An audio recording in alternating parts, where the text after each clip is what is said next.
Hello there, David here from the Aspirico team. We recently paid a visit to our friends at Cheshire, Ireland at their beautiful Rathfrieda location in County Limerick to discuss their iplanit journey so far. We hope that you enjoy this video. My name is Callan. I'm the National Quality Lead for Cheshire, Ireland. Cheshire, Ireland are a service provider for people with physical, sensory and neurological conditions. We have services throughout the Republic of Ireland. We provide different ranges of different types of services. So we have community services to people in their own homes, and that takes two forms. So we have people in their own homes where we have standalone services that we go into. We also have people living in sort of a clustered site where we might have an office or a local team, and we would support the people within that cluster. We have residential services. And we also then have respite services. So within our long-term service structures, we support approximately about 188 people, so that will be our community and our residential services. And then within respite services, we have over 100 people anyway, where we would support for short-term respite breaks throughout the year. So we have, I suppose, for us, what's interesting is we have such a different range of services. Each service requires is different in its structure. It requires different support, so residential needs one thing, community needs one thing, and then respite services need something else. So for us, we have a range, a huge variety of needs and support requirements for the different service structures. So we are looking, I suppose, in terms of iplanit, looking for a support, we're looking for something that will meet the needs of all of those different types of services and those different types of structures. So that's a kind of a challenge when you have such a variation, but we feel we have it met. Hi, my name is Selley. I'm the Service Manager of Limerick Cheshire Services. We provide holistic care for people with physical and sensory disabilities. We are based on the social model of care, not a medical model of care. We have 3 services, so 1 is residential and 2 community services, and we also cater for people that need respite support.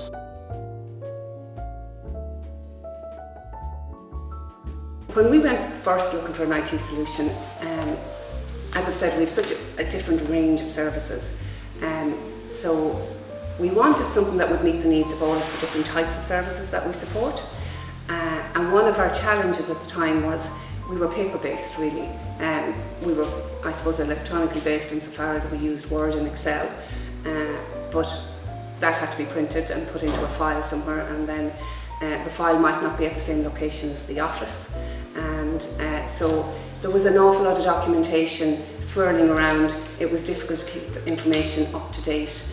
And we were looking for a system that would allow us to have instant access. So we wanted a system that would give us live access to people's personal support plans, that we could update remotely, that we could have instant access to, that staff could have new information for. And we were looking for something that would be, I suppose when we looked at the different options that were available for us, we were looking for something that would give us an opportunity to introduce and standardise and track a person-centred model of care.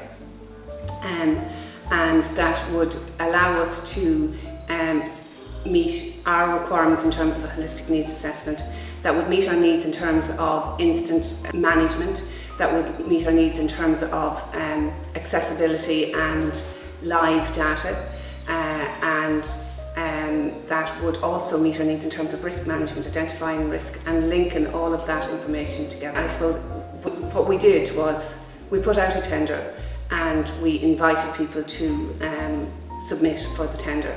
And so we met a number of different providers. One of the things that we liked about the iplanit system was that it met all of those needs. It was live, it was accessible, it gave us remote access, it allowed for us to create our own holistic needs assessment. It gave us a good deal of flexibility in terms of design.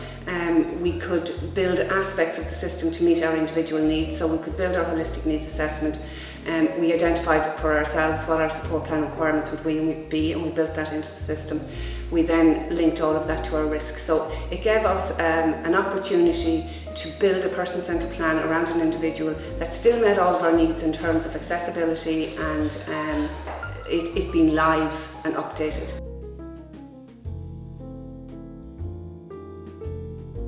I suppose one of the advantages that maybe we didn't initially expect was that it also gave us some other modules in it. So the system, in terms of iplanit, it allowed us great flexibility to build a system that had different modules and different functions. And one of the modules in it that we maybe wouldn't have expected was the locations module. And what was really nice about that was the core module around the person-centred plan and the holistic needs assessment met all of the needs of the individual. But here beside it we now have the locations module, which actually is hugely advantageous if you're managing a site as well as the services. So the locations module is really positive because in some ways what it does is it replicates all of that you can do for an individual person, you can still do for your site, because as a service manager you're managing both and you still need to be able to track both and evidence that so you've regulatory requirements for your support, for your service provision. You also have regulatory requirements for managing a site and a service. So this means, what we're finding is as we build it and as the layers grow on it, that it's all of our needs are encompassed in one place.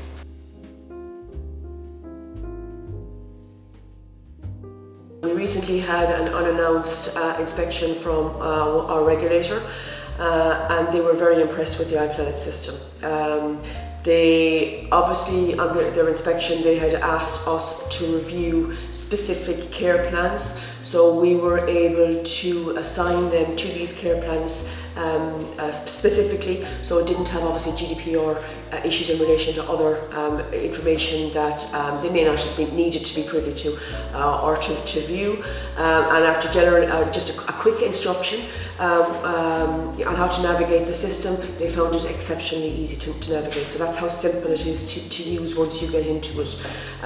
They asked to review the care plans, the risk assessments, the social log, appointments log, and from that they could triangulate all the systems basically to see that everything was updated, everything was followed through, and that the needs of the individual that they were reviewing was holistically and totally catered for. They were very impressed with how person-centred the system was, and that it was all on the first person, that it was all written in the I, and it was about me, and very much reflected the voice of the person that they were reviewing. So all in all, it was very positive for us in our inspection. I suppose in terms of compliance from a quality perspective and a national perspective, the system allows us the opportunity to really standardise our model of service, and then because we can remote access it, we can really support people to meet that standard. So previously, if we wanted to do an unannounced audit on a site, the only option was to go on site and review all of the information, practically going through the papers and looking at the physical data. Now we can go on remotely and we can support services from any location. We can introduce, I suppose one of the things that's really good about it is that because we didn't have that ease of access to the information, supporting standardisation was difficult. And one area may have one approach and that worked for them, another service might do it slightly differently.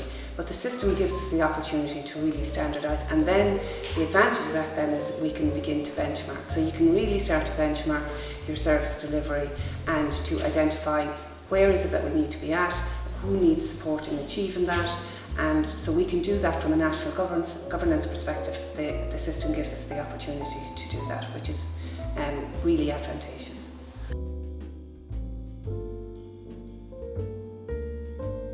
From a local management point of view, I suppose, obviously being able for our AARs, which is adverse events, our complaints, for us basically in a local area where we have AARs or complaints that may have to be escalated to senior managers before it would have to be posted or emailed, or documents, PDF or Word documents sent to local management. Now we can escalate it on the system, so it automatically is we'll say Linda maybe from a complaints point of view or a quality point of view should be automatically alerted to the fact that we need to support with a specific situation that we may have, or an incident that we may have, that we may need advice on or support on. So locally it has made our access to the support that we require very much more accessible.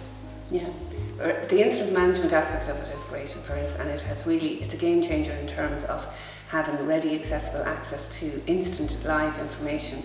So as Catherine has said, everything can be logged straight away, and that means it's viewable straight away. So it allows us to get in quicker and more directly in terms of supports where supports are needed for services. Also, it's allowing us to really upscale the quality of our internal reporting and trending analysis. So we do quarterly reporting, and those reports are pulled from the system, and they're a better quality report than what we could previously generate, definitely. They give us more analysis. We now have a better breakdown. So our reporting has improved, and it's really generating that. And as Catherine said, in terms of supports remotely, the system allows us to escalate for national governance. So it allows us, if there is an incident that does require some of our support functions to come in with oversight, we can demonstrate within the system that has occurred, and we can evidence that we have escalated it and that we have organisational support around an issue. I suppose in terms of the person as well, what it means is that the supports are there quicker, probably, and come in more, like it's more visible if support is needed. And then within the system as well, we would have added into it when we were building it, the opportunity to put in where we have shared learning, where we have organisational learning. So that is all contained within the incident management system now as well. So it's a really strong piece of oversight and governance as well. Well, I suppose just to reiterate on what Linda was saying, obviously as a service manager in Limerick Cheshire Services, I have an annual review to do on our service provision down here, the quality of the service for the service users, using their voice through questionnaires, but also looking at the trends in complaints, in AARs, in person AARs, which would be adverse events that would have happened to the person, in location incidents, and it's very easy now to view the trends, whether there's an increase or decrease, what particular events may be happening more than there were the year before, whether our complaints has gone up or down. Very much easier to put together and collate all that information to be able to put a transparent report together to see whether our service is fulfilling its goals of providing the best possible life to our service users.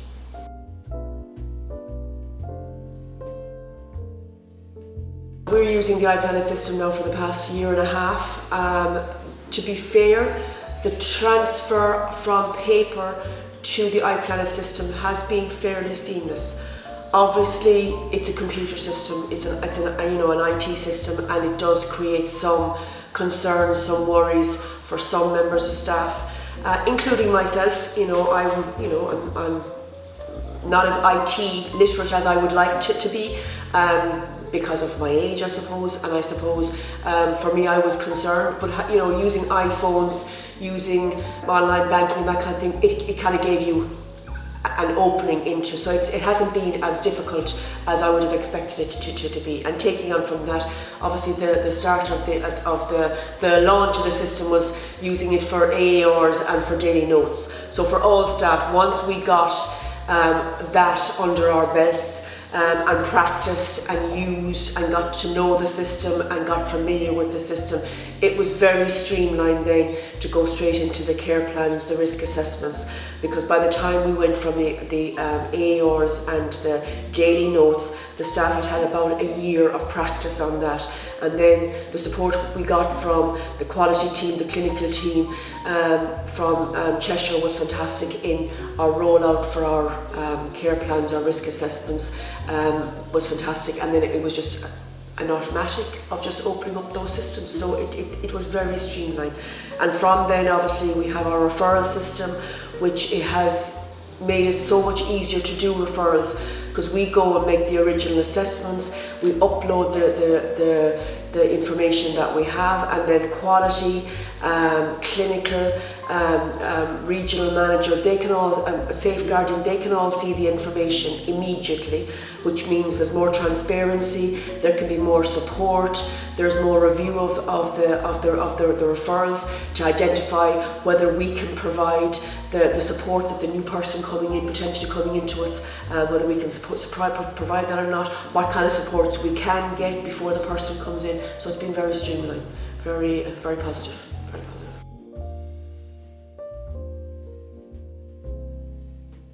In relation to the notifications and the alerts facility on the iplanit, we are probably one of the biggest Cheshire, the Irish Cheshire services, with up to 70 staff that may have the potential to be notified on a particular day about a care plan or a risk assessment or a meeting that was happening. And obviously back before iplanit, we would have had to email these people individually, send out memos, contact them. While is now with the notifications and the alert system, we can contact them with a click of a button.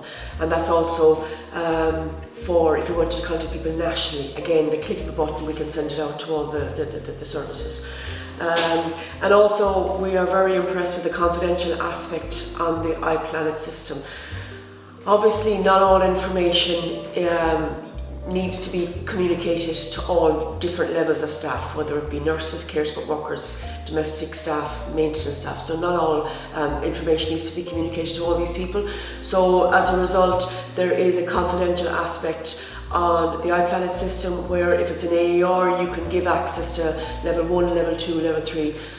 Lowest level going up to the highest level, which would be senior managers, and that is an aspect of AERs, which is the adverse events and complaints. So it encourages people to put in complaints because they know that there's a confidential aspect, that not everyone is going to be privy to the complaint that they put in, and that has definitely enhanced the system and has promoted making complaints, because obviously we need complaints. We want people to be complaining because we can't develop our service unless we know what people are unhappy about. So that's been a very positive aspect in relation to iplanit.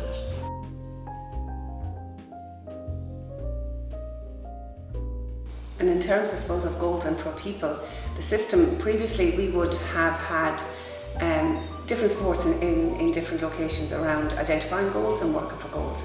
But we didn't have a standardised system of identifying that and identifying the actions and tracking the actions and tracking the follow-up. And it was a difficult, it would have been a difficult area to report on. Now we're early days with this part of the system ourselves, and we're still rolling that aspect of it out, but already we can see that we have the opportunity to really delve into supporting people, identifying what is working, what isn't working, and to be able to report. And we have introduced into it our regulatory requirements and our standards are our KPIs. So we will now be able to report against our KPIs on how we are supporting people to achieve personal outcomes and how successful we are in doing that. And it'll help us to trend and identify where supports are needed as well.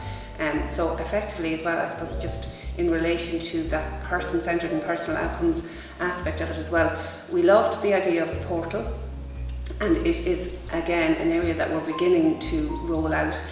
So one of the aspects of the portal so what we've done most recently is we've rolled out the holistic needs assessment, the personal support plan, the risk assessment. So we have that sort of core module, and now we're going to roll out the portal and the access to the portal for people, because they can see directly their care plans. So prior to this, they wouldn't have had a whole lot of data on it.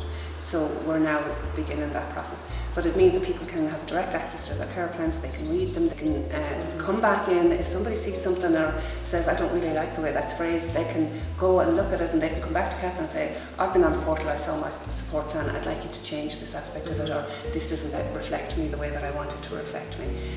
So it's really positive in that regard, and I suppose it's allowed us to introduce a holistic needs assessment. So we start with about me, my home, relationships, connections. So they're the first things that are your kick-off point in terms of service provision and how we document and share that. And I think that's a lovely piece for us, because it's the person first. And so the first thing that you will see when you go on is about the person and who they are and what they want to achieve for themselves, and it just gives it a really person-centred, it grounds, I suppose, what that whole person-centred plan is supposed to be about, and then it follows on from that into all of your individualised support requirements, all of your clinical support requirements and your risk assessments.